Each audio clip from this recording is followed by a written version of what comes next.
ഒറ്റ കപ്പ് റവയുണ്ടെങ്കിൽ നിങ്ങൾ ആരും ഇതുവരെ ട്രൈ ചെയ്ത് നോക്കിയിട്ടില്ലാത്ത ഒരു കിഡ് ബ്രേക്ക്ഫാസ്റ്റ് റെസിപ്പി ആയിട്ടാണ് വന്നിട്ടുള്ളത്.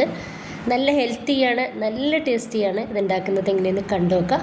അപ്പോൾ അതിന് വേണ്ടിയിട്ട് ഞാനൊരു പാത്രത്തിലോട്ട് 1 കപ്പ് റവ ഇട്ടെടുക്കുന്നുണ്ട്. ഇനിയിപ്പോൾ ഇതിലേക്ക് ചേർക്കുന്നത് 1/2 കപ്പ് മൈദയാണ്. മൈദയ്ക്ക് പകരം നിങ്ങൾക്ക് ഗോതമ്പ് പൊടി എടുക്കാവുന്നതാണ്. ഇനിയിപ്പോൾ ഇതിലോട്ട് ആവശ്യത്തിലുള്ള ഉപ്പ് ചേർത്ത് കൊടുക്കുക. എന്നിട്ട് ഇത് നന്നായിട്ട് നമുക്കൊന്ന് മിക്സ് ആക്കി എടുക്കാം.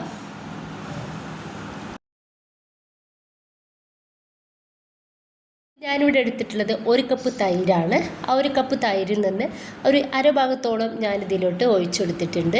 ഇനിയിപ്പോൾ നമുക്കിത് നന്നായിട്ടൊന്ന് മിക്സ് ആക്കി എടുക്കാം. 1 കപ്പ് തൈര് മുഴുവനായിട്ട് ഒഴിച്ചു കൊടുക്കരുത് കേട്ടോ.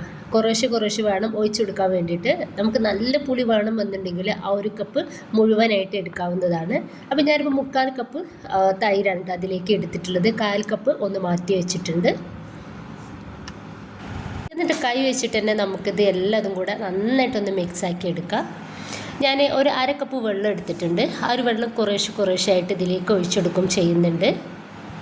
നമുക്ക് ഉണ്ടാക്കിയിട്ടെടുക്കാൻ സിമ്പിളാണ് കേട്ടോ. നമുക്ക് ഒരുപാട് കുഴച്ചിട്ടോ പരത്തിയിട്ടോ ഒന്നും നമുക്ക് ഇതിലേക്ക് ആവശ്യമില്ല. ഇനിയിപ്പോൾ ഞാൻ കുറേശ്ശെ ആയിട്ടാണ് വെള്ളം ഒഴിച്ചെടുക്കുന്നത്. എന്നിട്ട് നമുക്ക് കൈ വെച്ചിട്ട് ഇതുപോലെ റെഡിയാക്കി എടുക്കാം.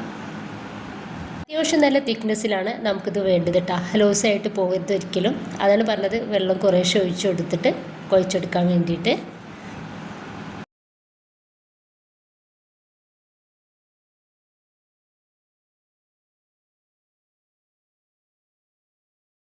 ഇതൊന്ന് റെഡിയാക്കി എടുത്തിട്ടുണ്ട്. ഇതിലോട്ട് ഞാനിതാ 1 ടീസ്പൂൺ മഞ്ഞൾ കൂടി ചേർത്തിട്ട് ഒന്ന് മിക്സാക്കി എടുക്കുന്നുണ്ട്. ഇനിയിപ്പോൾ നമ്മൾ ഇതൊന്ന് സ്റ്റീം ചെയ്തെടുക്കുകയാണ് ചെയ്യുന്നത്. അപ്പോൾ ഞാൻ ഇതുപോലെ ഇഡ്ഡലി തട്ടിലോട്ട്, ഇത് ചെറിയ ഇഡ്ഡലിയുടെ തട്ടാണ് കേട്ടോ. അപ്പോൾ അതിലോട്ട് ഞാനത് കുറച്ച് എണ്ണ അതുപോലെ ഒന്ന് സ്പ്രെഡാക്കി കൊടുക്കുന്നുണ്ട്. എന്നിട്ട് ഈ ഓരോ തട്ടിലും നമ്മൾ 3/4 ഭാഗത്തോളം മാവ് ഇതിലേക്ക് ഒഴിച്ചെടുക്കുക. ഇത് കാണുമ്പോൾ നിങ്ങൾക്ക് മനസ്സിലാവുന്നുണ്ടാവും, അത്യാവശ്യം നല്ല തിക്നെസ്സിലാണ് ഇതിരിക്കുന്നത്. ഇങ്ങനെയാണ് നമുക്കിത് വേണ്ടത്. അപ്പോൾ എല്ലാത്തിലും 3/4 ഭാഗത്തോളം വേണം നമ്മൾ ഒഴിച്ചെടുക്കാൻ വേണ്ടിയിട്ട്. ഒന്ന് വേവാകുമ്പോൾ കുറച്ചുകൂടി ഒന്ന് ക്വാണ്ടിറ്റി ഉണ്ടാവും ഇത്. അതുകൊണ്ട് തന്നെ 3/4 ഭാഗത്തോളം ഒഴിച്ചെടുക്കുക. എല്ലാത്തിലും ഞാനിതുപോലെ ഒന്ന് ഒഴിച്ചെടുക്കുന്നുണ്ട്. എന്നിട്ട് നമുക്കിത് സ്ട്രീമറിലേക്ക് മാറ്റി കൊടുക്കാം. അപ്പം ഞാനിതാ നന്നായിട്ട് വെള്ളം തിളപ്പിച്ചെടുത്തിട്ടുണ്ട്. അതിലേക്ക് ഇതൊന്ന് വെച്ചെടുത്തിട്ടുണ്ട്. ഇത് വേഗത്തിൽ നമുക്കായിട്ട് കിട്ടിട്ടാ. ഒരുപാട് ടൈമൊന്നും നമുക്കിതിൻ്റെ ആവശ്യമില്ല. വേഗം ഇത് റെഡിയായിട്ട് കിട്ടിക്കോളും.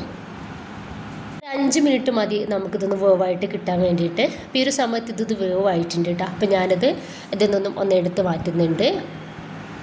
ചൂടാറാൻ വേണ്ടിയിട്ടൊന്ന് മാറ്റി വെക്കേണ്ട. വേഗം തന്നെ നമുക്കിത് ഇഡ്ഡലി തട്ടിൽ നിന്ന് എടുക്കാൻ വേണ്ടിയിട്ട് പറ്റും.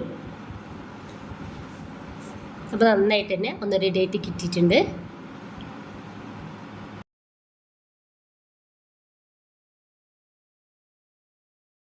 അപ്പോൾ നമ്മൾ ഇതെല്ലാതും ഒന്ന് റെഡിയാക്കി എടുത്തിട്ടുണ്ട്. അതിലിപ്പോൾ ഒരു ചെറിയൊരു വടിയും കൂടി നമുക്ക് ഇതിലോട്ട് ചെയ്യാനുണ്ട്. അപ്പോൾ നന്നായിട്ട് ചൂടായിട്ടുള്ള പാനിലോട്ട് കുറച്ച് വെളിച്ചെണ്ണയാണ് ഒഴിച്ചു കൊടുക്കുന്നത്. അതിലോട്ട് 1 ടീസ്പൂൺ കടുക് ഇട്ട് കൊടുക്കുന്നുണ്ട്. കടുക് നന്നായിട്ടൊന്ന് പൊട്ടി വന്നതിൻ്റെ ശേഷം നമ്മളിതിലേക്ക് ചേർക്കുന്നത് മുളകാണ് കേട്ടോ. ഒരു 2 മുളക് ഞാൻ ചെറുതായിട്ട് കീറി എടുത്തിട്ടുണ്ട്. അതൊന്ന് ഇട്ടെടുത്തിട്ടുണ്ട്. ഇനിയിപ്പോൾ അതിൻ്റെ കൂടെ തന്നെ കുറച്ച് കറിവേപ്പിൻ്റെ ഇല കൂടി ചേർക്കുന്നുണ്ട്. ഇതെല്ലാം കൂടി നന്നായിട്ടൊന്ന് മൂത്തിട്ട് വരണം നമുക്ക്. അപ്പോൾ ഇതെല്ലാം ഒന്ന് റെഡി ആയാൽ ഞാനിതിലേക്ക് ഇട്ടെടുക്കുന്നത് 2 ടീസ്പൂൺ വെളുത്ത എള്ള് ചേർക്കുന്നുണ്ട്. എള്ള് കൂടി ചേർത്തെടുത്തിട്ട് എള്ള് ഒന്ന് ചൂടായിട്ട് നമുക്കൊന്ന് റെഡിയായിട്ട് കിട്ടണം. ഇത്രയും ആയിക്കഴിഞ്ഞാൽ നമുക്ക് നമ്മുടെ ഇഡലികൾ ഓരോന്നായിട്ട് ഇതിലേക്ക് ഇട്ടുകൊടുക്കാം. എന്നിട്ട് നമുക്കിത് നന്നായിട്ട് ഒന്ന് മിക്സാക്കി കൊടുക്കാം.